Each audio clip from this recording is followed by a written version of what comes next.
Late afternoon, 1875. In the dusty border town of Brightwater, where dry winds howled through empty streets, a stagecoach came to a stop at the station.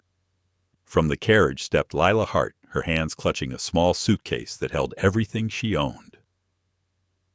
She had traveled more than 1,000 miles from the faraway east, carrying a letter of proposal from a man named Caleb Mercer, who had promised her a home and a new beginning. But the moment she arrived, she learned the truth. Caleb had married someone else.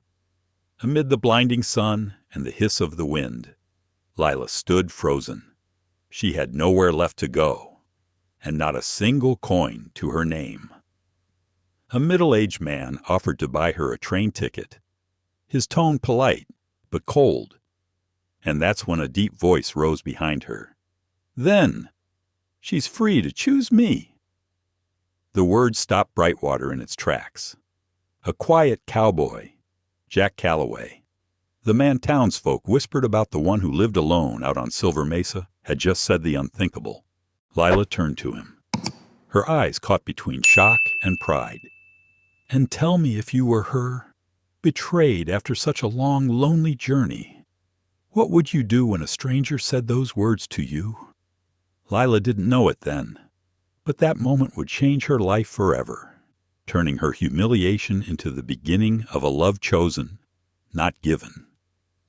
The sun was sinking low over the barren lands of Ash Hollow, on the Nebraska frontier, in the year 1875. An old stagecoach turned off the main road, its wheels rolling slowly through clouds of red dust.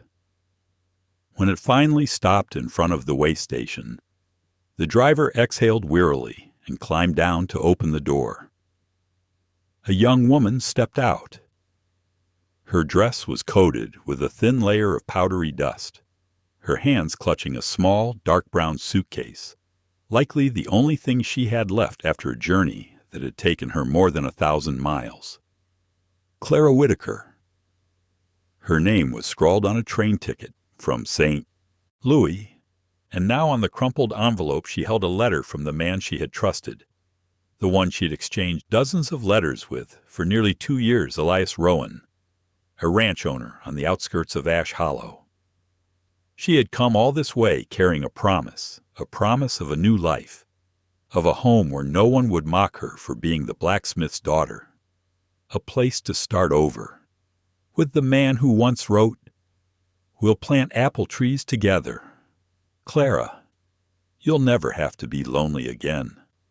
But now, as the border wind tangled her loose hair and the last light of day poured gold across the dirt road, that promise felt as distant as a story told to someone else. Before her, the sign for Rowan Supply and Freight creaked in the wind. A middle-aged man in a brown vest stepped out, removed his hat, and gave a polite nod. "Are you Miss Whitaker?" "Yes," she said softly. "I've come to see Mr. Elias Rowan. He sent for me. From St. Louis." The man was silent for a moment, his gaze dropping to her mud-stained shoes. When he spoke, his voice carried hesitation. "I'm Harold Beckett, foreman for the Rowan business. I'm afraid Mr. Elias was married 3 weeks ago." The world seemed to stop. The dry wind whistled through the doorway. Clara let out a short, hollow laugh, the kind that gets lost in the dust. "He's married." Harold nodded, his tone softer now. "Yes. The bride is Miss Vivian Hale, daughter of the old banker from Lincoln. I'm sorry, ma'am. Mr. Elias told me that if you arrived, I should give you some money for the return trip." He reached into his vest pocket and pulled out a thick envelope, but Clara didn't lift her hand to take it. She just looked at her small suitcase resting on the ground in the fading amber light and said quietly, "I sold everything I owned to come here. There's no home left for me to return to." Harold shifted uneasily, clearly unsettled by her calmness. I'm very sorry. Miss Whitaker, I can ask the driver to take you to the next station. There's a night train heading east." She shook her head gently. "That won't be necessary." The wind picked up again, flinging red dust against her skirt. She turned toward the long road stretching toward the dry hills, sunlight cutting the horizon like a blade, sharp and merciless. In that instant, she felt smaller than a speck of dust in an endless land, with nothing left to hold on to but her own breath. Her fingers tightened around the handle of her suitcase, cracked and dry from the long journey. She closed her eyes. Inside her chest, everything was hollow, no anger, no tears, just the heavy stillness of someone swallowed by the world. Behind her, Harold cleared his throat awkwardly. "If you'd like, I can pay for a room nearby, just for the night." Clara turned back to him. Her eyes held no bitterness, only a deep, quiet sorrow. "Thank you, but I just need a moment to think where I'll go next." She sat down on the wooden steps, where the last bit of sunlight touched her worn shoes. Beside her, the suitcase lay still in the dust. The wind blew on, endless and unkind. Inside that case, an old Bible, her mother's embroidered handkerchief, and a small photograph of her father. All the past, all the hope she had left. Above her, the Rowan Supply sign swung and groaned, a cruel reminder that the man she had trusted had chosen another path, leaving her name behind in a strange land. Clara stood, brushed the dust from her skirt, and looked down the narrow street of Ash Hollow. A few shop windows still glowed faintly. The air smelled of coal smoke and dry grass. A thin stray dog passed by, the tiny bell on its neck jingling weakly. Clara watched it go, a sharp ache of loneliness rising in her chest. Perhaps, she thought, this was the true face of the frontier, a place where dreamers had no place to rest. But just as she turned to leave, a deep, warm voice roughened by wind and distance called out behind her, quiet yet clear. "Are you all right?" Ma'am Clara froze.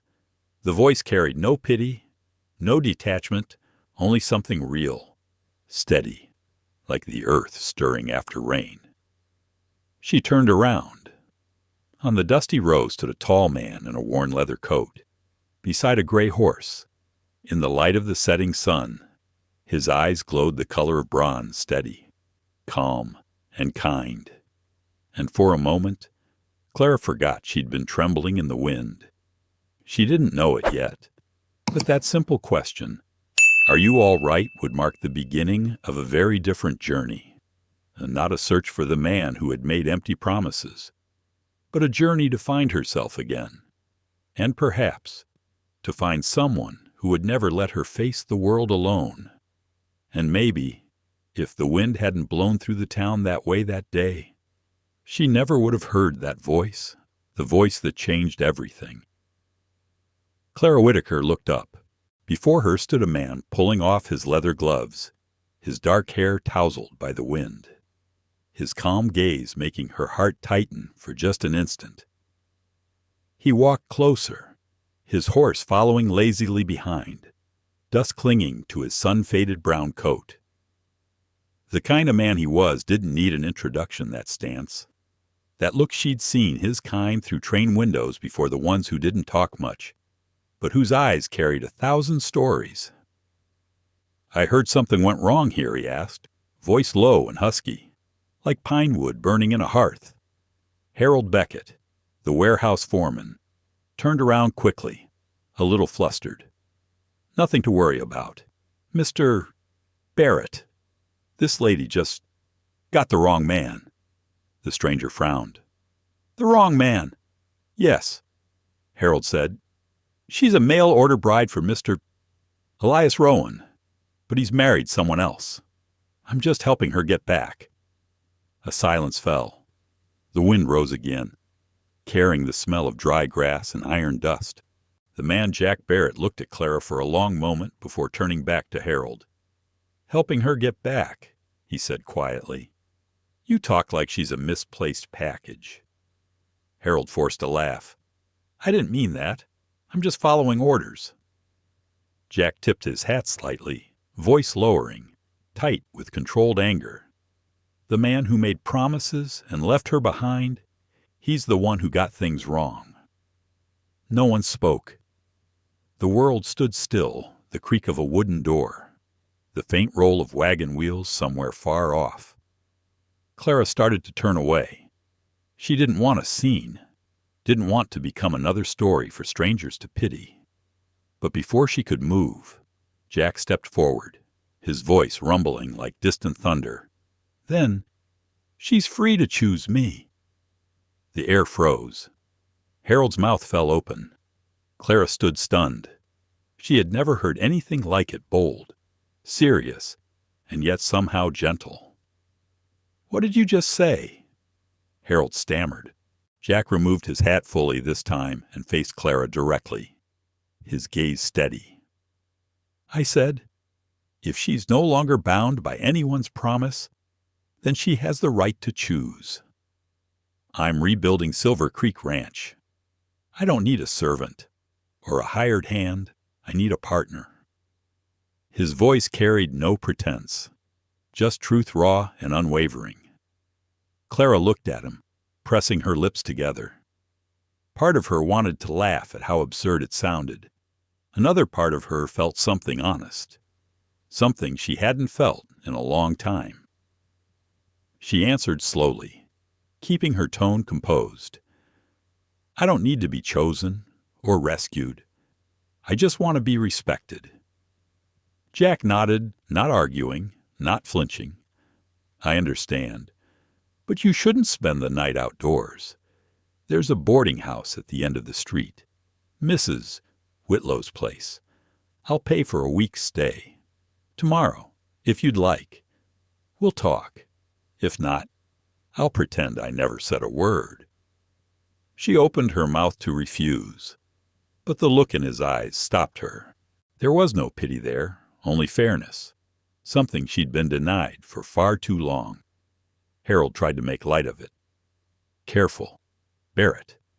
You'll have folks thinking you're trying your luck again. She came here to marry one man, not shop for another." Jack replaced his hat, his tone calm and deep. "I'm not talking about luck. I'm talking about choice." Then he turned to Clara again, gentler this time. "You don't have to answer tonight. Just rest. Out here, the night wind isn't kind to anyone new from the east." She looked at his hand, tanned, calloused, scarred yet when he reached to lift the handle of her suitcase. The gesture was so gentle, she had to look away. He added softly, almost a whisper, "Tomorrow morning, I'll come back. If you say no, I'll still wish you peace." Then he stepped out onto the road, taking the reins. The horse neighed softly. Harold sighed and went back inside. Clara stood there alone, under a sky that had turned the color of burnished copper. She watched Jack disappear into the dust, a feeling stirring inside her, strange and indescribable, like a wound being touched, not with pain, but with warmth. Margaret Whitlow, the widow who ran the boarding house, had already heard the story from the coachman and came to meet her. A kind woman in her 50s, she offered Clara a room without asking questions. Clara nodded silently. As she climbed the creaky wooden stairs, she could hear the wind tapping against the window panes. And in that wind, she thought she heard his voice again, "Then she's free to choose me." Simple words, yet they made her heart tremble, not because they were an invitation, but because within them was something she had long forgotten the right to choose. That night, in the small lamplit room, Clara opened her suitcase. She placed Elias's crumpled letter beside the oil lamp. The flame flickered, its reflection glimmering in the window pane, and for the first time in months, She felt like she still existed. She didn't burn the letter, not yet. Instead, she folded it neatly, placed it at the bottom of the case, and exhaled softly. Maybe tomorrow she would leave Ash Hollow. Maybe not. But tonight, at least tonight, she no longer felt like someone left behind. Outside, the little church bell on the hill rang long and low. The wind swept past the fences, carrying a chill and the faint scent of coming snow. Clara pulled the blanket around her shoulders, closed her eyes, and whispered to herself, "Tomorrow. Everything will be decided tomorrow." That night, beneath the flicker of an oil lamp and the whisper of cold wind outside her window, she didn't yet know that the sleep she drifted into halfway through would open to a new dawn, a dawn where dignity and faith began to bloom again. The lamplight trembled across the cracked wall, painting faint, shivering streaks of gold. In the small room of the Whitlow boarding house, Clara Whitaker sat by a wooden table, her fingers tracing the edge of a pale brown envelope, the one the cowboy, Jack Barrett, had left for the innkeeper to give her. On the table beside it lay an old, worn letter, creased at the corners from being folded too many times. The letter from Elias Rowan, the man who once promised to come for her, who had written, "Everything will begin anew here, in this land." The inked lines were faint now, blurred by sweat, tears, or perhaps the sheer distance of her journey. She opened it again, though she already knew every word by heart. Elias's voice echoed in her mind, smooth, polite, charming in that practiced way of Eastern men who always wrap their promises in courtesy. But reading it now, she saw what she had missed before. Every sentence was about him, his dreams, his plans, and his wife who would help him tend the home. There was no we, no you. Clara folded the letter, slowly, deliberately, then turned her gaze to the envelope Jack had left behind. There was nothing written on it except a single, simple line, 1 week's room fare. No obligation, just so you don't have to sleep outside. She ran her fingertips across the words, the handwriting bold and steady, without flourish, much like the man himself. Inside her rose two conflicting feelings, pride and exhaustion. One voice whispered that accepting help meant weakness. Another, softer, one reminded her that rejecting kindness out of pride wouldn't make her any stronger. She lifted her eyes toward the window. The wooden shutters rattled gently under the wind.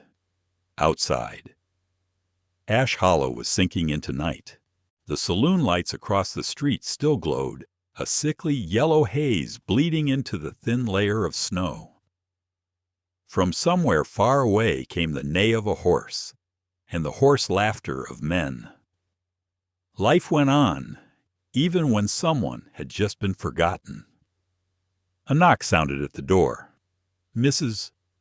Margaret Whitlow stepped in, balancing a small tray. Chamomile tea. "Miss Whitaker. Nights get colder out here than back east." Clara smiled faintly. "Thank you. I'm not sure how to address you properly. Just call me May, like everyone else," the woman said, settling gently on the edge of the chair. Her tone was kind, not prying. "We frontier folk are used to it.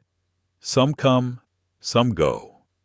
What matters is knowing how to stand on your own, without leaning on promises." The words were simple, but they caught in Clara's throat. "Mrs." May touched the envelope on the table and spoke softly. "I know Jack Barrett. He's not the kind to flirt or make sport of anyone's pain. He's plain-spoken, sometimes clumsy with it, but he's a good man. You don't owe him anything." Clara lowered her head, clasping her hands tightly together. "I just don't want to live on anyone's pity again." May smiled, her voice warm and steady. Pity no, dear. Kindness doesn't come with a price, but it does take courage to accept it. When May left, silence returned, broken only by the steady ticking of the clock. Clara loosened the pins in her hair, letting it fall over her shoulders. Every movement was slow, as if she were afraid to wake something fragile within her. Then she opened Jack's envelope. Inside were a few neatly folded bills and a small scrap of paper with a single line. Tomorrow, if you're still here, I'll be waiting at the old blacksmith shop. She read it twice, then smiled faintly. Not a happy smile, but one of quiet relief, the kind that comes when someone finally stops asking anything of you. Clara walked to the window. Outside, the wind carried the faint scent of snow. Street lamps glowed through the fog, turning the town into something soft and dreamlike.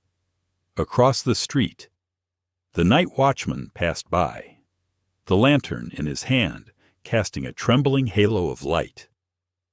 Something about that small human glow warmed her heart. She thought of Jack Barrett, the man who had said, "Then she's free to choose me," in front of a town full of gawking eyes. At first, she'd been angry, thought he was teasing her. But now, in the quiet of night, she realized that his words hadn't been about possession. They were an offering, a handing back of her own freedom, as if he were saying, "You don't belong to anyone but yourself." She whispered softly, "Free to choose. Strange words, but beautiful ones." By the fireplace, the flame had dwindled to embers. Clara sat still for a long time, letting the warmth seep through the thin blanket and into her dry, tired skin. In the silence, she could finally hear her own heart calm, steady. She didn't want to run anymore. She didn't want to cling to anyone, either. All she wanted was to live with decency and to be treated with respect. Outside, the wind was dying down. The sky opened wide, showing a handful of faint stars. Clara placed the envelope in the drawer, blew out the lamp, and drew the curtain closed. Before lying down, her eyes drifted to the old suitcase in the corner, the one holding Elias's letter. She thought of throwing it out come morning, but then changed her mind. She would keep it not out of longing, but as a reminder. Even mistakes can become seeds of something right. If you have the strength to stop and learn from them. She lay down, one hand resting over her heart, listening to its steady beat, and in that half-dream, half-waking stillness, she heard Jack Barrett's voice again low. Sure, like the echo of hooves fading across the prairie. No one saves anyone. You just stand up together. Clara smiled faintly. She opened her eyes to the sliver of moonlight slipping through the window and whispered to herself, tomorrow, the next morning. As Clara stepped into the dining room, the whispers of a few townswomen reached her ears, and among them, a sharp, cutting voice sliced through like a blade. "Oh, you must be the abandoned bride Jack Barrett brought into town, aren't you?" Morning in Ash Hollow began with the smell of roasted coffee and buttered biscuits. Sunlight streamed through the dining room windows of the Whitlow boarding house, casting golden warmth over crisp white tablecloths. The clinking of spoons against porcelain mingled with the soft hiss of wind under the porch, the gentle hum of a small frontier town waking up. Clara Whitaker placed her small suitcase in the corner and took a seat near the window, a quiet spot where she could watch the main street without feeling the weight of curious stares. Everything still felt too fragile, too new, for her to believe she truly belonged here. But small towns never held their secrets for long. Within 10 minutes, she could feel the eyes, quick glances, whispered voices behind teacups, That's her, the mail-order bride from back east. The one left stranded. Heard Jack Barrett brought her here last night. Clara stayed silent. She lifted her teacup and sat straight, pretending not to hear. She'd grown used to whispers ever since her father's death, when the family forge had to be sold. Everywhere she went, there were always people eager to turn someone else's pain into morning gossip. Then the dining room door opened, letting in a gust of wind and a wave of sharp, sugary perfume.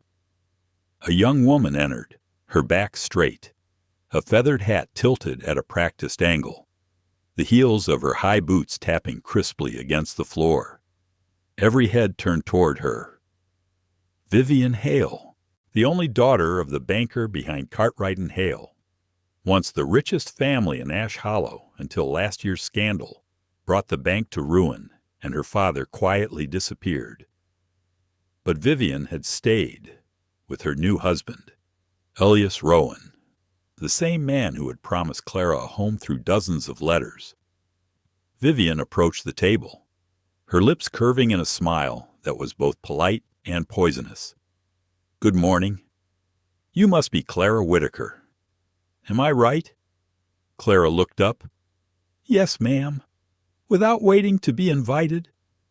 Vivian pulled out a chair and sat down across from her. "I heard you arrived just yesterday. Quite a trip all the way from St. Louis."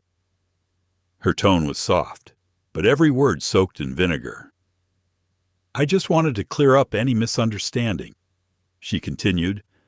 "Elias, my husband, has been terribly busy. You see, he couldn't come meet you himself. That whole letter business was just a little mistake." Clara said nothing. She kept her gaze on her cup, watching the steam curl upward, quiet and distant, like she was looking through fog. Vivian tilted her head, her eyes gliding over Clara's plain dress. "In a small town like this, there's not much work for single women. But if you need a place, I could find you a position in our home.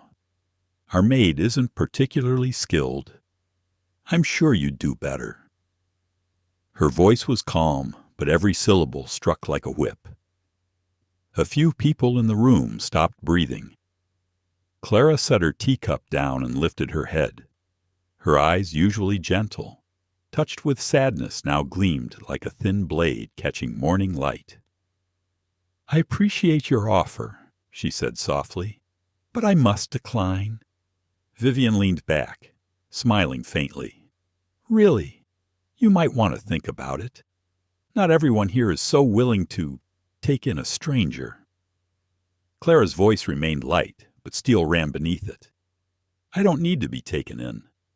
I just need time to stand on my own." Vivian's smile faltered for the first time. Then she gave a short, brittle laugh. "Oh, so you're like Mr. Barrett, then? Seems the two of you understand each other quite well." The air in the room turned still.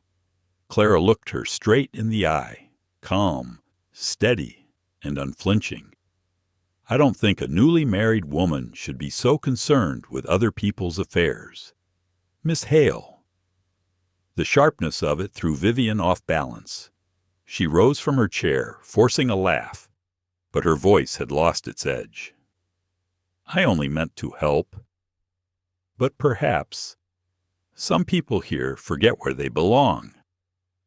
With that, she turned on her heel. The sharp click of her boots echoed across the wooden floor until the door swung shut behind her, leaving behind a silence heavy enough to touch. From the counter, Margaret Whitlow came forward and gently placed a hand on Clara's shoulder. "Don't you mind her words, dear. Miss Hale doesn't take kindly to seeing anyone else treated with respect." Clara exhaled slowly and looked up at her. "I'm not angry," she said softly. "Just sorry for her." May smiled sadly. "You know, her father used to be the richest man in these parts. When the bank collapsed, they lost nearly everything. Elias Rowan didn't marry her for love. He did it to save his reputation, and a marriage built on fear of shame. She sighed. Never lasts long. Clara stayed quiet. May poured her another cup of tea and said gently, "Out here on the frontier, everyone carries a wound or two. Some hide theirs behind pride. Others learn to heal with kindness. I think you're the latter. My dear." Clara smiled faintly. Outside, the sun climbed higher, breaking through the morning mist. Light spilled across the wooden table, silvering its edges. Through the window, she caught sight of Jack Barrett, leading his horse across the main street, his figure steady in the pale dust and sunlight. And for the first time since she'd arrived in this town, Clara didn't feel lost, not happy, not triumphant, just quietly, peacefully steady, a feeling she hadn't known for a very long time. That afternoon, as the sun began to tilt over the western hills, Clara met Jack Barrett again on Ash Hollow's main street. He was leading his horse slowly along the roadside, while she, holding a basket of biscuits Mrs. May had sent, meant only to offer a polite greeting. But the first thing he said made her stop in her tracks. "Have you had lunch yet?" The question was so simple, so ordinary, yet something in Jack Barrett's voice made Clara look up. Sunlight poured down the dusty main street of Ash Hollow, glinting off the dirt on his boots and the faded seams of his shirt. "I just finished at the boarding house," she said softly. "And you, Jack," gave a rough chuckle. "Can't rightly remember. Lunch for me is usually cold coffee and a piece of stale bread." They both laughed quietly, their laughter folding into the town's midday sounds, the ring of a blacksmith's hammer, the clop of hooves, and the faint chime from Greeley's Mercantile down the road. Jack paused, resting a hand on his saddle. "Would you care for a walk? I've got a few things to say if you'll hear me out." Clara looked at him. There was no pleading in his eyes, just a straightforward offer. She nodded. They walked down the main street, dust rising around their boots like a thin veil. For a while, neither spoke. Then Jack said quietly, "I suppose you still think what I said the other day was odd." Clara smiled faintly, her voice as light as the breeze. "Maybe, but at least it wasn't false." He tilted his head, sunlight glancing off the brim of his hat. "I don't do well with fancy talk. Out at Silver Creek Ranch, I need someone who'll work beside me, keep the books, tend the crops, share the load. For the past 2 years, it's been just me, a few hired hands, and a lot of empty land. The place has grown, sure, but it feels hollow." He stopped and looked toward the distant hills, golden under the lowering sun. "I'm not looking for someone to save. I'm looking for someone to stand beside me, someone who'll tell me when I'm wrong, and has the grit to stay when things get hard." Clara said nothing for a moment. Her heart stirred, not with sentiment, but with the rare weight of honesty. "You sound like you're interviewing for a ranch foreman," she said, half teasing. Jack smiled, that deep, steady kind of smile. "Maybe so, but I reckon marriage ought to be just as straightforward. If it's built on pity, it'll fall apart sooner or later." A soft wind blew through the street. Clara lowered her gaze, hiding a small smile. "I used to believe in pretty words, Mr.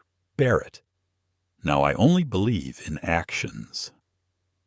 Jack nodded slowly. "I don't have the words to make you believe me, but you can come to Silver Creek Ranch, see it for yourself. Then you'll know what I mean." Clara hesitated. "Aren't you afraid people will call you reckless? The whole town's still talking about yesterday." Jack shrugged lightly. "This is the frontier. Miss Whitaker. Folks will always talk. They talk when you fail. And they talk when you stand back up. The trick is don't give a damn either way." Clara couldn't help it. She laughed. A real laugh this time. "Mr. Barrett, you speak like a man who's already lived 2 lives." "Maybe I have," he said quietly, his eyes softening. "But I think you have too." They walked on as the church bell rang noon. A group of children dashed past, clutching bright red apples. Clara stopped to watch them, her eyes tender. Jack stood beside her, saying nothing. She spoke at last, her voice barely above a whisper. "I used to think I understood life, that if I worked hard and stayed honest, everything would fall into place. But now I see, life turns without warning." Jack nodded, his tone low and even. "That's true, but it's in the turns that folks find who they really are. I lost everything once the ranch, my family, but the land never gave up on me. So I started again with nothing but my hands." Clara turned to him, studying his face. "So that's why you don't pity anyone, because you've been pitied before." He gave a slow nod.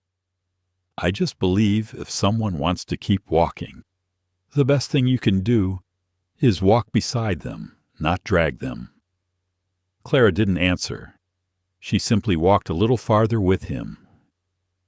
At the edge of town, where the dirt road opened south toward the plains, the wind carried the smell of hot iron and tanned leather from the blacksmith's shop. Jack's voice softened. "Silver Creek Ranch is 10 miles from here, if you'd like. I can take you there tomorrow. You don't have to decide a thing. Just come see it." Clara looked at him, half wanting to refuse, half feeling something inside her settle.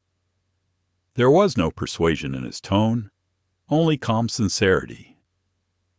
"I'll think about it," she said quietly. "If I go, it'll only be to see what keeps you in this land for so long." Jack smiled and tipped his hat. "That's reason enough." He mounted his horse, but didn't ride off yet. His voice dropped low, steady as ever. "Do you know why I said, 'Then she's free to choose me'?" "Miss Whitaker," she shook her head. "Because I believe every beginning worth anything comes from choice, not pity, not escape. And if tomorrow you still choose to go your own way, I'll wish you peace, and mean it." Clara stood there, watching his figure fade down the road, the sunlight glinting on the dust behind him. The noon sun hung high now, scattering bright shards of light across the uneven street. For the first time since leaving the East, Clara didn't feel heavy anymore. She pressed her lips together, a quiet thought rising in her heart. If there's a place to begin again, maybe it's here. The next morning, when the first rays of sunlight still clung to the mist on the boarding house roof, the sound of hooves echoed outside. Clara stepped onto the porch and saw Jack Barrett waiting, standing in the pale morning light, silent, as if he wasn't there to hurry her, only to keep his word. Clara gently closed the door behind her, a small straw hat in hand. Dew still clung to the wooden steps, catching the morning light in tiny crystalline beads. Jack Barrett stood beside his gray horse, weathered hands holding the reins, and nodded as she approached. "I'm not sure I'm ready for this trip," Clara said, half jesting, half sincere. "You don't need to be ready," Jack replied, his voice easy as the wind. "Just go, you'll know along the way." They set out. The horse moved at a slow, steady pace along the dirt road that led out of town. Ahead, the hills rolled softly, tinted silver green in the mist. The wagon wheels crackled now and then over scattered stones. Neither spoke, but the silence wasn't heavy. It was the kind that carried its own rhythm, like a wordless song where each listener hears their own heartbeat. As the sun climbed higher, the landscape opened up. Silver Creek Ranch came into view, gentle slopes fenced in with clean lines of timber, a sturdy wooden and stone house with a wide porch overlooking the fields. A thin trail of smoke curled from the chimney, and somewhere in the distance came the low call of cattle. Clara fell silent. She hadn't known what to expect, but what she saw filled her with a quiet calm. It wasn't grand. It wasn't polished, but it felt honest, built by hands that refused to give up. When they stopped before the porch, a graying man stepped out, smiling warmly. "Morning, boss," he said. "You're home earlier than usual. Eli Turner." Jack introduced, "Helped me rebuild half this ranch after the storm of '73. Eli, this is Miss Clara Whitaker, from Ash Hollow." The older man tipped his hat with a kind grin. "Pleasure to meet you. Ma'am, we don't get many visitors, especially not ones the boss brings himself." Clara smiled softly. "I'm just here to look. Sir, hardly a visitor." They crossed the porch and entered the house. Inside, it smelled of pine and wood smoke warm, lived in, a home that had weathered many winters. The main room held a tall bookshelf lined with worn leather-bound volumes. Clara stopped, her eyes resting on a spine embossed with essays by Emerson. "You read Emerson?" she asked, a touch of surprise in her voice. Jack nodded. "My father used to say if a man can't see the world himself, he should let the world come to him through books. I've kept that habit ever since." Clara brushed her fingers along the frayed cover. Something gentle, private, lived in this house, something she hadn't felt in years. From the kitchen came the sound of a metal door clinking shut. A small woman with sun-browned skin turned from the stove, smiling. "Good morning, miss. I'm Rosa Valdez, keeper of the garden and the kitchen. The boss said we'd have company today, so I've been baking since dawn." The air was filled with the comforting scent of warm bread and coffee. Rosa nodded toward the back porch. "When you have a moment, you should see the orchard. The apple trees are in bloom white as snow all along the hill." Clara followed Jack out the back door, and there it was. A small orchard spread before her, the trees heavy with blossoms of white and soft pink, trembling in the wind. Farther out, a few ranch hands were repairing a fence, their hammers striking in steady rhythm the heartbeat of the land itself. Clara breathed in deeply, the mingled scent of apple blossoms and smoke filling her chest. In that moment, she imagined something strange, that she was home. "It's beautiful," she whispered, almost afraid to break the stillness.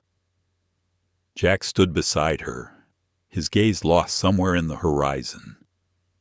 "Eli and I planted those trees 4 years ago," he said quietly. "I thought if someone ever came along, they'd have a place to sit and think about the past." Clara turned toward him. "And now you want me to be that someone." Jack smiled unhurried, honest. "I just want you to see that I wasn't speaking in empty words.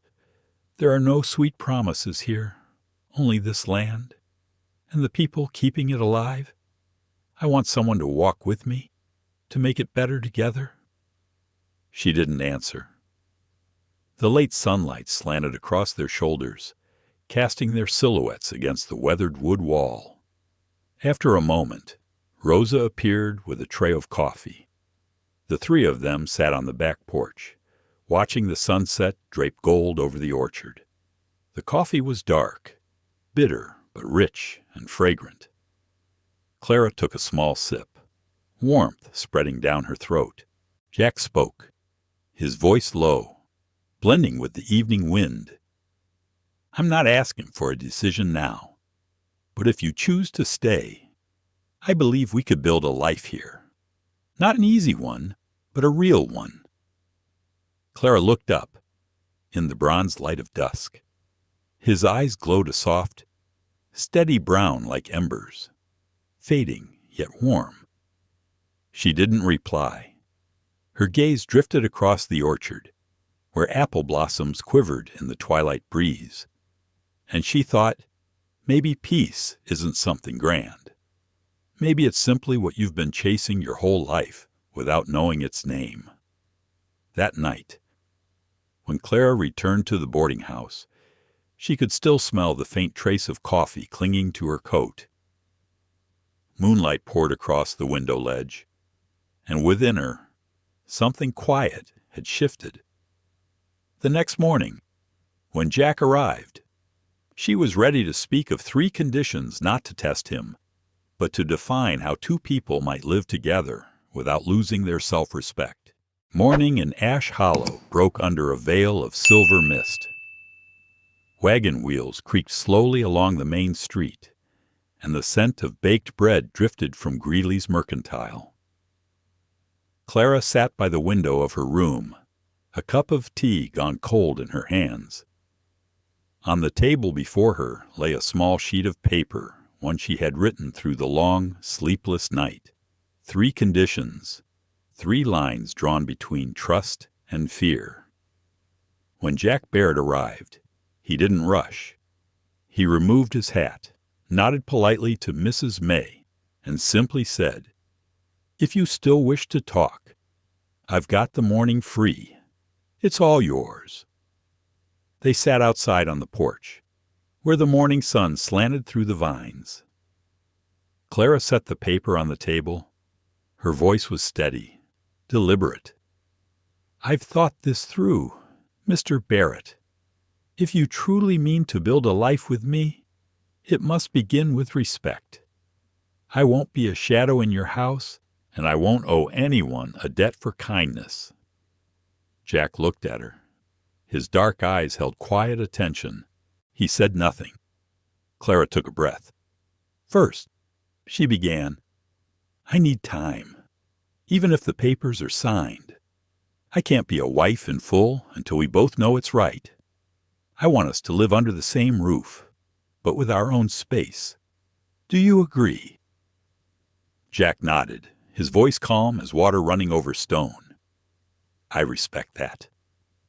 "Real feeling can't be rushed, not like the harvest," Clara continued, her voice trembling slightly but firm. "Second, I want to share in the ranch itself, the records, the finances, the planning. If we're to be partners, I need the right to work, to have a voice." Jack tilted his head, smiling faintly. "At Silver Creek Ranch, everyone does their part. I've yet to see a reason why a woman shouldn't keep the books." His answer left Clara quiet for a long moment. Something inside her softened, a fragile trust beginning to take root. Then she unfolded the paper and read the final line. "And third, if, after a time, we find we don't suit, I want the right to leave. Not to flee, but to choose. You'll help me with a small share, enough to stand on my own until I can make my way." The air fell still. A single blossom drifted from the vine above, rolling gently across the table in the breeze. Jack didn't speak right away. He looked toward the dirt road stretching out toward the fields. When he finally did, his voice was low, rough, and so sincere that Clara felt her chest tighten.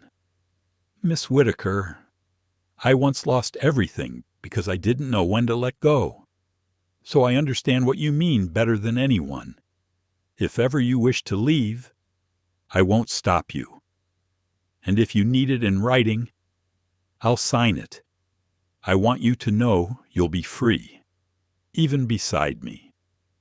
Clara looked up, meeting his gaze. There was no pity there, no pride, only the calm strength of a man who'd known loss and learned to treasure whatever stayed. "You'd put it in writing?" she asked quietly. Jack smiled, slow and certain. "I make my living by working and keeping my word, not by talking pretty. If it takes a paper, we'll have one. If it takes witnesses, Eli and Rosa will sign. I want you to believe this. Everything between us starts in plain truth." Clara pressed her lips together. A soft wind swept across the porch, blowing a loose strand of hair from her cheek. And for the first time since she'd left the East, her heart felt still, not because she was safe, but because she was respected. She reached out her hand, small, strong, shaped by years of labor. "Then I agree to begin," she said. Not a lifelong promise, just an honest handshake. Jack took her hand.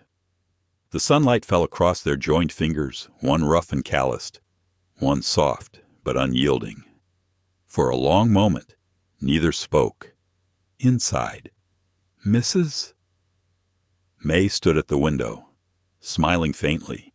She'd seen couples come and go through her doors, but rarely had she seen two people begin so quietly, not for lack of love, but because they were wise enough to know that love endures only where trust and dignity walk beside it. When Jack finally rode away, Clara remained on the porch. She looked at the folded paper on the table, then down at her hands still warm from his grasp. She whispered softly, her voice no louder than the wind. Not a wedding ring, but a ring of trust. Outside, the sun had climbed higher, brightening the porch rails.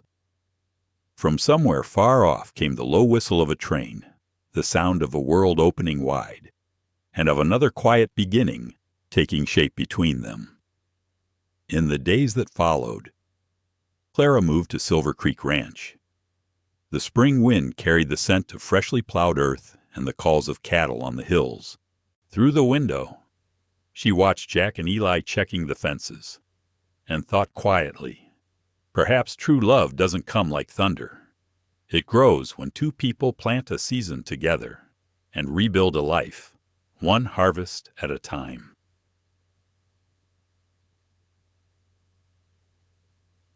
May came early to Ash Hollow. The snow had long melted, leaving ribbons of young green grass across the rolling hills. That morning, the wind carried the scent of apple buds and lily of the valley from Mrs. May Whitlow's garden, a sure sign that today would be a rare one in town, the wedding day of Jack Barrett and Clara Whitaker.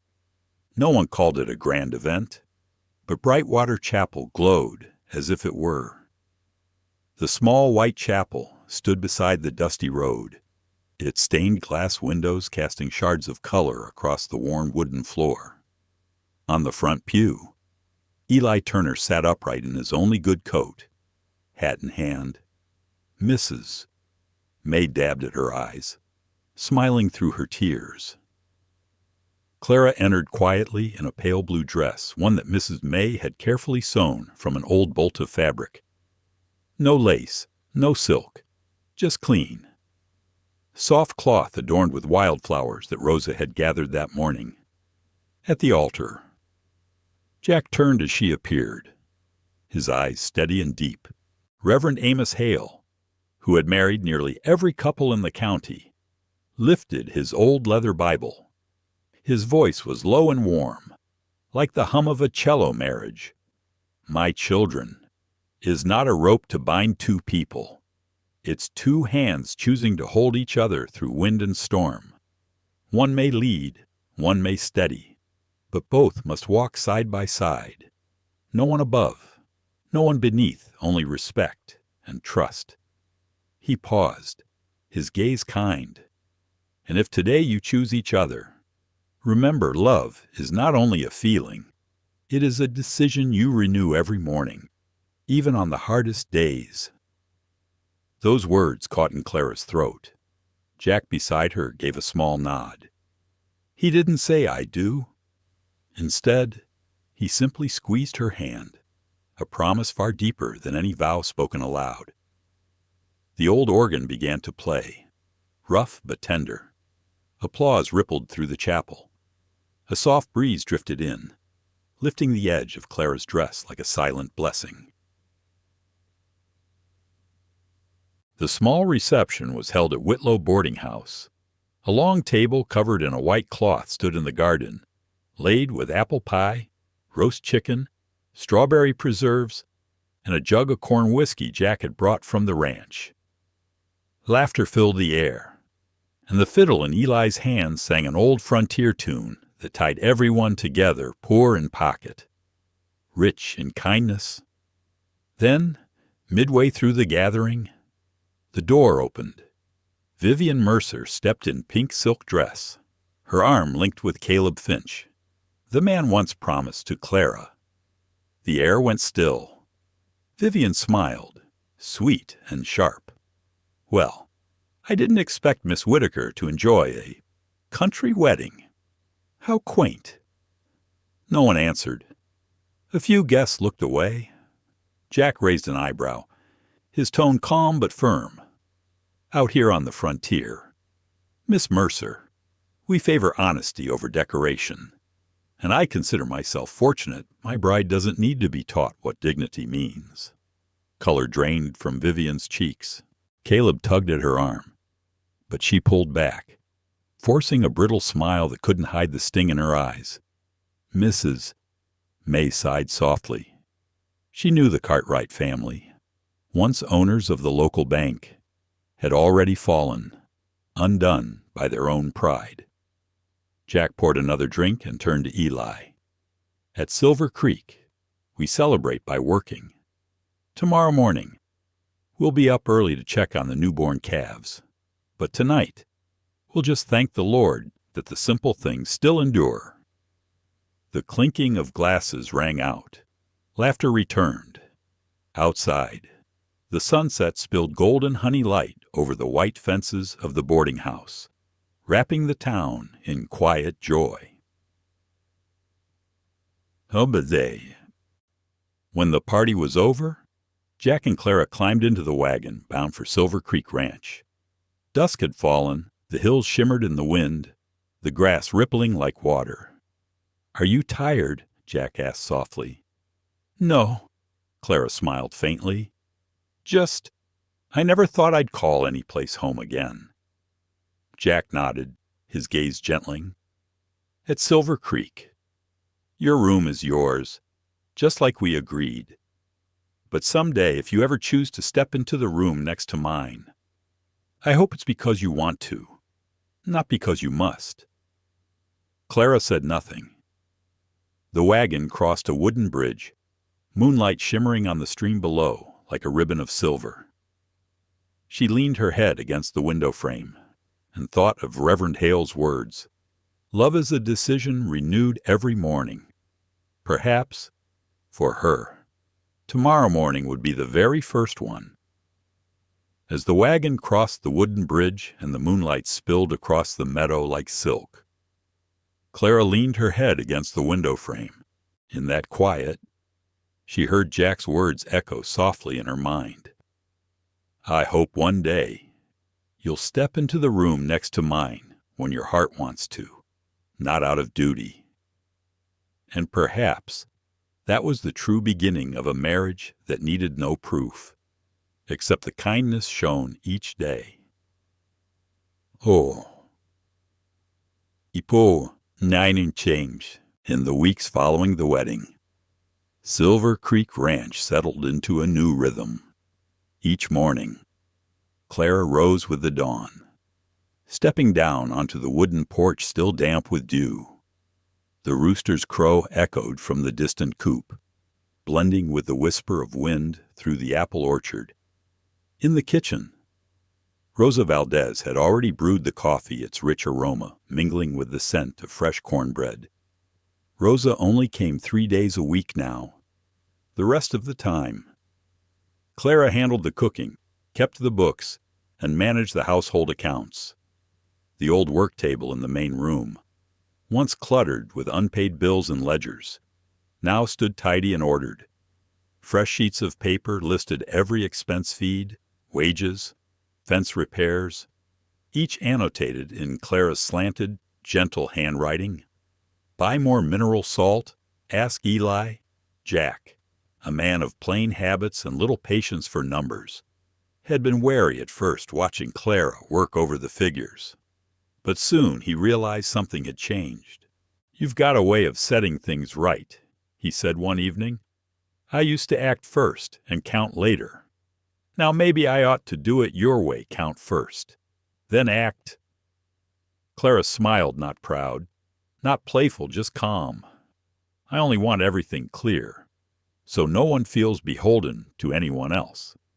From then on, every week they held one evening for planning. Jack would speak of the herds and pasture. Clara would read from the account books. Eli Turner, the old foreman, sat by in silence, offering the occasional thought.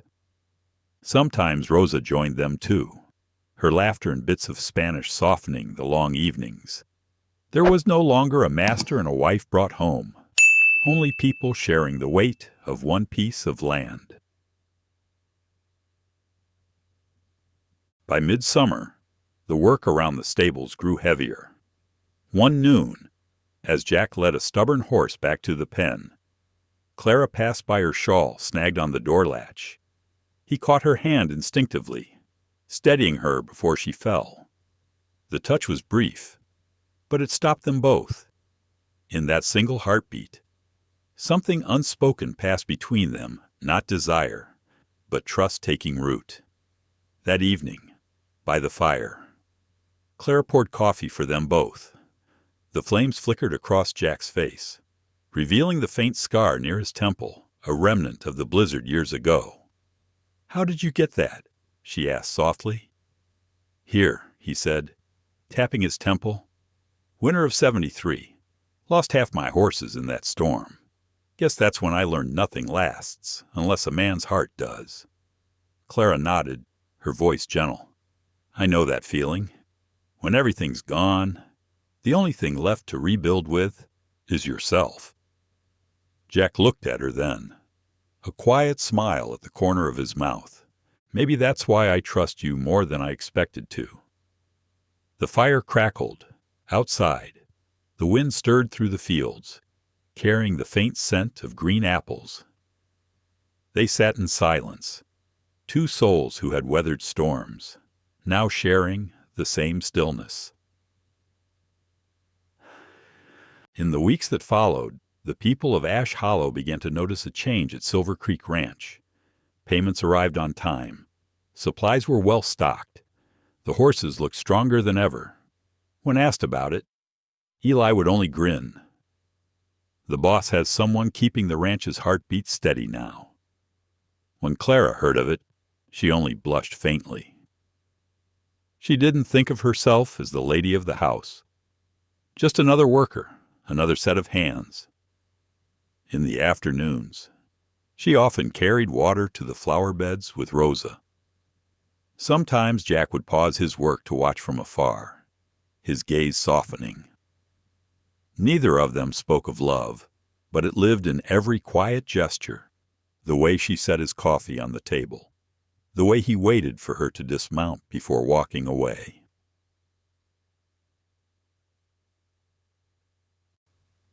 One evening, as they reviewed the accounts by lamplight, Clara noticed something different in Jack's eyes.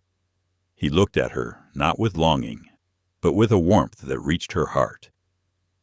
"I used to think I wasn't meant to fit with anyone," he said slowly, "but I think I was wrong. Turns out, the person you fit with is the one who makes you want to be better than you are." Clara pressed her lips together. She didn't answer, just turned a page, though her hand trembled slightly. Inside her, something bloomed fragile, but real. That night, as the wind whispered outside, Clara lit the lamp over the work table and finished her last lines of figures. Then she set the pen down and looked out the window. Across the dark expanse of the plains, the ranch house glowed softly, a small, steady flame in the wide night. For the first time, she felt she was no longer a guest passing through. She was part of it. The frontier never stayed calm for long. One late afternoon in June, as the sky turned the color of lead, the first thunder rolled over the western hills. Jack told Eli to round up the horses, while Clara hurried to lock the ledgers in the chest. She didn't know that the storm to come would shake more than just Silver Creek. It would test the fragile thread quietly drawing two hearts closer together. That whole afternoon, the wind howled like a beast. Dark clouds gathered fast, swallowing the wide sky. The smell of wet soil and crushed grass rose heavy in the air. Clara stood on the porch, watching Jack and Eli ride out into the open range, their figures shrinking into the gray curtain of rain. Thunder cracked across the prairie, shaking the ground like a drumbeat from heaven itself. When the storm finally broke, the rain came like tearing glass. Wind slammed the barn doors open. The cattle bellowed in fear. Clara lit a lantern, her hands trembling as she herded the chicks into a corner by the hearth. She pulled a quilt across the windowsill to keep out the drafts. Every flash of lightning made her chest tighten, as if the sky itself was trying to tear the land apart. Near midnight, when the wind began to die down, she heard it the slow, uneven clop of hooves outside. Jack was back. He was soaked through. His left shoulder slumped. She ran to the door, voice breaking. "Good Lord, what happened to you?" He shook his head, rain dripping from the brim of his hat. Cattle scattered. Eli still out rounding them. "I slipped off the ridge. That's all. I'm fine." But when he pulled off his coat, Clara saw the truth. His shirt torn, his shoulder bruised deep purple, the skin swollen and raw. He tried to lift his arm and winced, sweat mingling with the rain still clinging to him. Without a word, she slipped under his arm, steadying him. His weight was heavy across her shoulder, but she didn't flinch. Inside, the kitchen fire glowed warm and alive. Their shadows flickered against the wooden walls as she spoke calm, firm, the voice of someone who had learned strength the hard way. "Sit. Don't argue." She set a kettle on the stove, pulled a small bottle of liniment from the cupboard, the kind she used for Rose's aching joints. Her hands trembled slightly as she dragged a chair close. Jack sat, jaw clenched, the proud cowboy suddenly just a man worn thin by the storm. Clara peeled away the wet fabric from his shoulder, careful not to brush the bruised skin. His muscles were solid and warm beneath her fingers, not what she'd imagined from a man so quiet. She soaked a cloth with the liniment and pressed it gently to his arm. Jack drew in a sharp breath. Teeth gritted. "Sorry," she whispered. "It's all right," he said softly. "You're doing fine." His voice was low and rough, the kind of warmth that comes from the earth after rain. She worked in silence, slow and sure, the fire crackling and the rain tapping gently at the windows. When she finished wrapping the bandage, Clara drew a blanket over his shoulders, the scent of medicine mixed with the heat of his skin and the faint smoke from the fire. Jack turned slightly toward her. His eyes were softer than she'd ever seen. "I used to think you wouldn't last out here," he murmured. "But now I know Silver Creek's luckier than I thought." Clara lowered her gaze. Her heart beat fast, not from embarrassment, but from the quiet certainty that he meant every word. "You should rest," she said, her tone gentle but firm. "There's work to do, come morning." She turned to go, but Jack caught her wrist. The touch was light warm, uncertain, real. "Thank you, Clara. Not just for tonight, but for staying."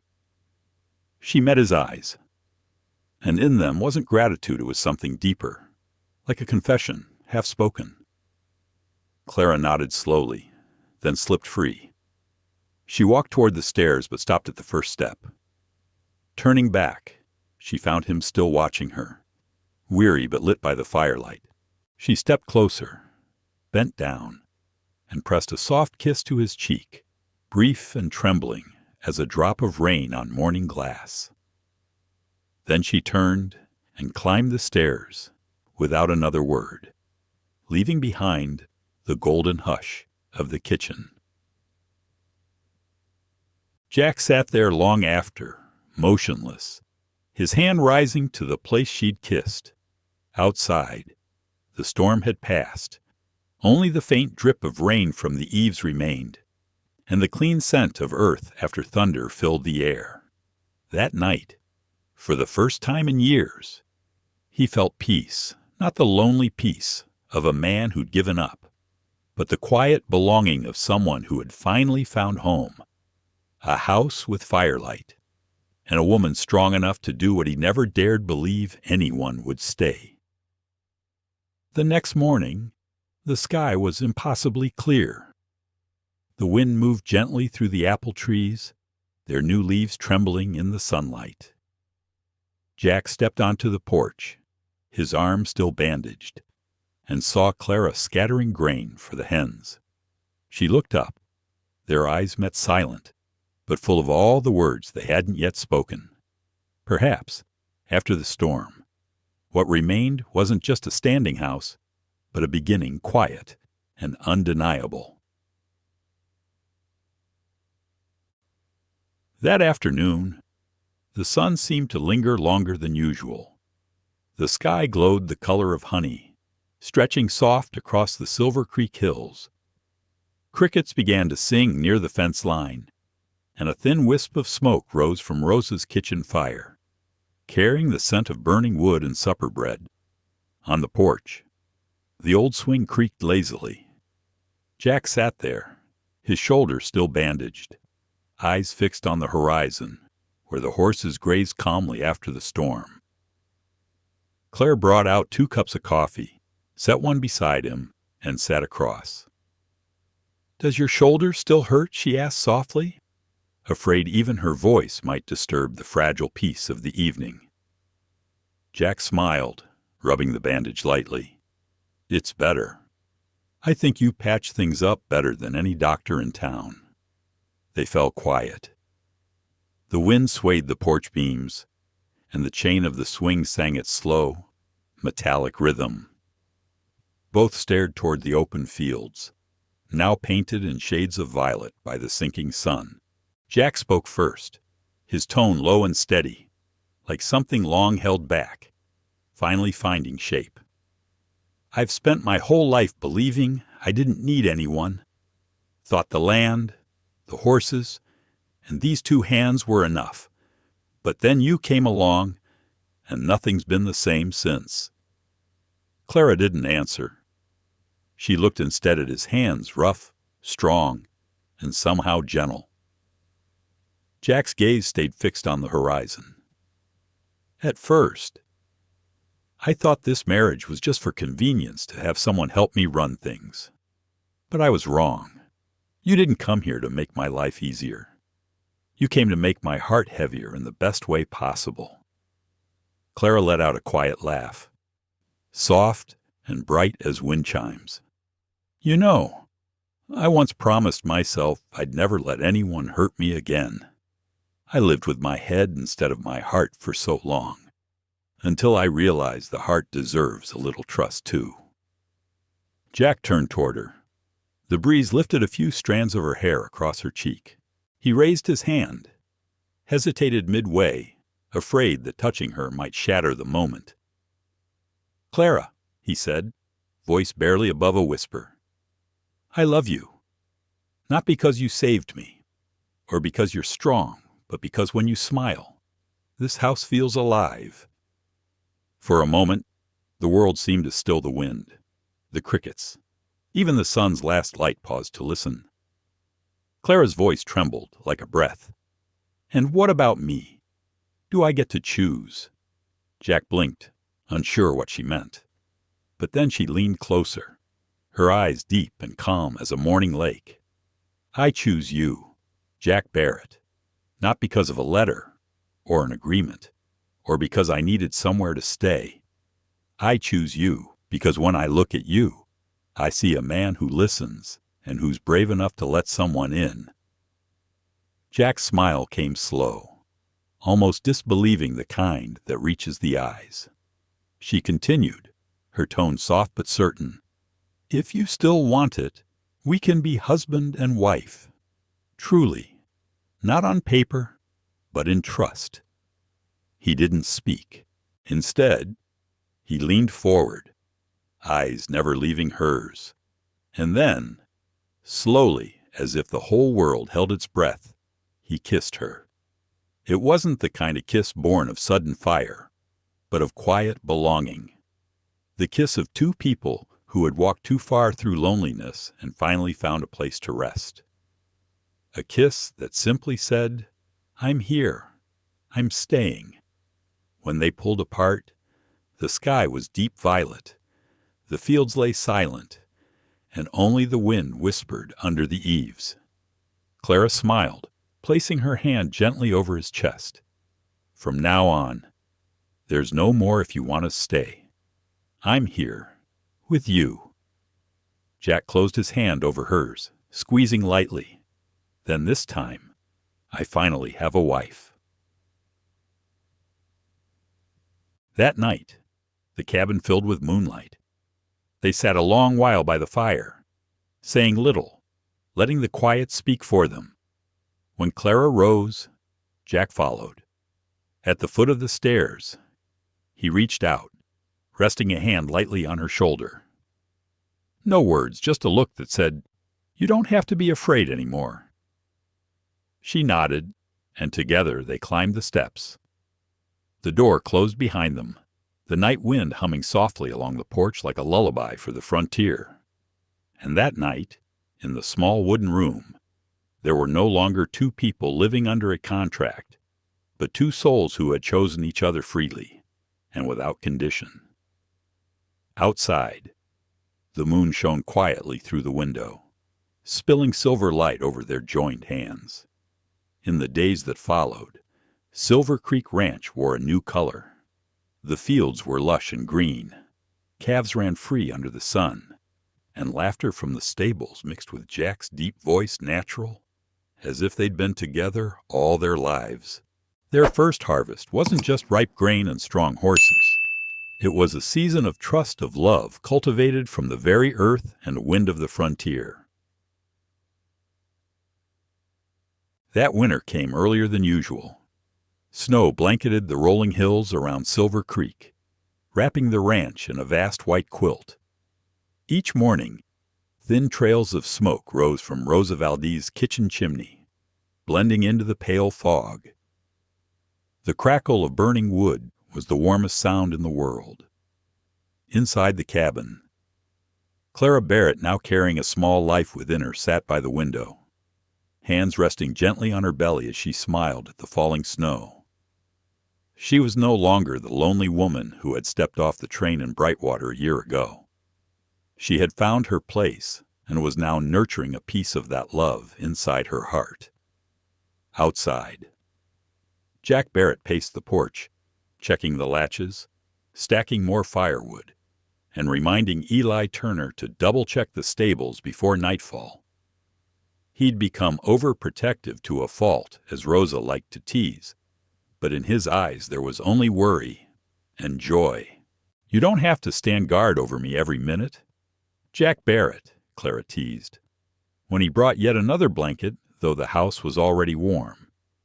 "Just don't want you catching cold," he muttered, scratching his neck awkwardly. "Doc says women carrying need to keep warm. Dr. Nathan Whitaker, the old physician from Ash Hollow, came by once a week. He rode his aging mare through the snow, his heavy coat dusted white, cheeks red from the wind. After each visit, he'd clap Jack on the shoulder and say, 'You're doing fine. Barrett, your wife's strong, the baby's heart is steady. But remember this, a woman doesn't need a guard. She needs a companion.'" Jack only smiled, but every night he sat beside Clara's bed, counting her breaths as she slept. Sometimes he would rest his hand over her belly, feeling the faint stir like a soft knock from the future. No, that winter, snow fell for weeks, cutting off the road to town. Rosa moved in for a while, helping with meals and chores. Sometimes Eli would stop by with rice, firewood, and a few awkward jokes that made Clara laugh. Silver Creek felt smaller than ever, but warmer, too. One night, late in February, a fierce wind shook the cabin walls. Clara went into labor. Jack panicked, sending Eli galloping into the storm for the doctor, while Rosa heated water and gathered blankets. Under the dim lamplight, Clara gripped Jack's hand tight, her breath short and sharp, yet her gaze steady, fearless. "I'm all right," she whispered, voice trembling but strong. "We're going to be all right." By dawn, the storm had eased. A pale pink light spilled through the frosted window, and in that quiet, warm room, a cry rang out pure and bright, like a bird's song in winter. Samuel James Barrett, their firstborn son, arrived just after sunrise on March 7, 1876. Clara was exhausted but smiling, tears glistening on her lashes. Jack, the man who had once faced blizzards without flinching, now trembled as he held his son for the first time. "He's got your eyes," Jack murmured, "and your hands," Clara whispered back, her voice breaking. "Doctor!" Whitaker laughed, his tone booming with warmth. "A strong boy. And I'd say his parents were just born anew, each in their own way." So, in the days that followed, Silver Creek welcomed the news as if spring had come early. Neighbors from miles around rode in with gifts, milk, blankets, and smiles. Mrs. May Whitlow from Brightwater sent a basket of pastries and a handwritten note. "A child born from trust and kindness, may he grow with eyes that see goodness like his father's, and a heart that forgives like his mother's." From New York came a letter from Emma Hart Pike. "Clara's old friend, dearest Clara. Andrew and I are overjoyed for you. Reading your news, I realize there are things only the frontier can grow the courage to love and to believe in goodness again. This spring, we'll come to Silver Creek. I want to see your happiness with my own eyes." Clara folded the letter carefully and looked out across the snowy fields. Even across 1,000 miles, she thought, human kindness could still find its way, carried by invisible threads. That Christmas Eve, Silver Creek Ranch glowed with lamplight. A small pine tree that Jack had cut from the northern woods stood proudly in the corner, dressed with red ribbons and painted pine cones. The neighbors gathered: Eli, Rosa, Dr. Whitaker, and a few young ranch hands. They sang, laughed, and shared coffee and sweet bread around the fire. Clara held baby Sam in her arms, gazing around the crowded room. A warmth bloomed deep inside her, the unmistakable feeling of home. Jack stood beside her, one arm around her shoulders, the other gently rocking the cradle. He looked around the once empty room, now filled with people, laughter, and the heartbeat of a growing future. As the song Silent Night floated softly through the air, Jack bent and whispered against her ear, "I used to think happiness meant just surviving the winter. But now I know. Real happiness is having someone to share the winter with." Clara leaned her head on his shoulder and smiled. Outside, the snow fell silently, blanketing the roof in white. And from the little house on Silver Creek, warm light spilled across the frozen plains, a small lighthouse on the frontier, a reminder that even in the cold and the dust, kindness always finds a way to bloom. When the ice melted and Silver Creek began to sing its first song of spring, a carriage from the east stopped at the ranch gate. Emma Hart Pike stepped down, bringing with her the breath of the city and a story no one expected, a story that would make Clara face the past she thought had long been buried beneath the snow. Time moved like a slow song across the frontier. More than a year after little Samuel James Barrett came into the world, Silver Creek Ranch had transformed completely. By the autumn of 1877, the wind carried the scent of ripe apples and dry grass across the golden hills. The sunlight spread like honey over the prairie, the kind of light that only appeared when the land was at peace with those who had tended it. On the southern meadow, Jack played with Sam. The boy had just learned to walk still wobbly, but his eyes were bright as the open sky. Jack crouched low, arms wide, laughing as the child stumbled toward him. Each of Sam's uncertain steps was a heartbeat to a man who once believed he'd walk this world alone. From the porch, Clara watched them, one hand resting on the doorframe. Her hair was pinned neatly, her face calm and luminous, the face of a woman who had walked through storms and learned serenity. Behind her, the scent of baked bread filled the kitchen, mingled with coffee and burning wood, the smell of simple, steadfast happiness. Silver Creek was no longer just a ranch. It was a home, a small, thriving community built on trust and hard work. In recent months, Jack and Clara had signed a new partnership with Silas Brandt of Hollis Homestead, tapping into the natural spring beneath the southern plain to supply water for Ash Hollow. Instead of selling land, Jack made a smarter deal, investing their water rights and pasture access in exchange for breeding stock from the Greer family and a fair share of profits. "You understand the land better than anyone," Clara told him one evening as they went over the ledgers. "And you," Jack replied, "understand people better than anyone I've ever known." That trust between them had become Silver Creek's greatest wealth.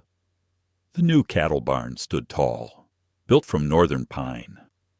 Rosa Valdez had her own vegetable garden now, teaching local girls to plant early tomatoes. Eli Turner had married, settling in a small house by the stream. People often said, "Since Mrs. Barrett came, even the air feels warmer around here." That afternoon, the autumn wind danced lightly, carrying a few golden leaves across the porch. Clara walked out with a basket of apples and saw Jack with Sam perched high on his shoulders. The boy laughed, reaching for the endless blue above him. "Careful, or he'll fall," Clara called out, her voice a mix of worry and affection.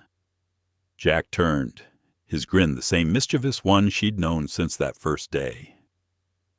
"I could fall 100 times," he said, "as long as he knows his father's always here to catch him." She stepped closer, setting the basket down, watching her husband and child glowing in the golden light.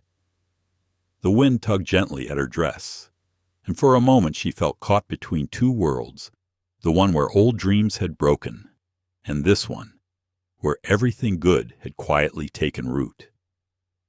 "Do you ever think all of this was fate?" Clara asked softly. Jack crouched, setting Sam on the grass before turning to meet her eyes. "Maybe," he said, "but fate's just a door. Whether we walk through it, that's our choice." Clara smiled, her gaze warm. "And you chose." Jack nodded, taking her hand in his. His voice was low, but steady, filled with the kind of peace that only comes after long years of solitude. "I chose to believe in the day you stepped off that old stagecoach. When everyone turned away, I saw a woman standing straight against the wind. When I said, 'Then she's free to choose me.' I didn't know what love meant. Now I do. Love means letting someone choose you, freely, every day." Clara's throat tightened, but her smile stayed gentle. She rested her head on his shoulder, both of them watching the distant hills as the day began to fade. Sam crawled closer, tugging at his mother's hand, then settled between them, laughing with the untroubled joy of a child who knows only safety. Jack wrapped his arm around them both. The autumn wind softened. Far away, A herd of horses trotted lazily across the slope, and the sky stretched wide and impossibly blue, the kind of blue that made a person feel both small and protected. They sat there a long while. No more words were needed. Only the land, the wind, and the quiet breath of three souls who had chosen to believe in goodness even in a hard world. "Then she's free to choose me," Jack murmured again, eyes on the horizon. Clara smiled, answering softly, "And I chose right." That simple sentence held everything, the storms, the tears, the laughter, and the peace they had found at last. As the sun slipped behind the hills, their shadows blended together on the grass small, and yet eternal, a quiet, unspoken punctuation mark to what happiness truly means.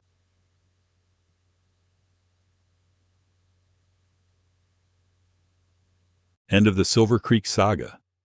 A story not about wealth or triumph, but about two people brave enough to choose each other and to keep choosing. Every single day. Life doesn't always go the way we plan.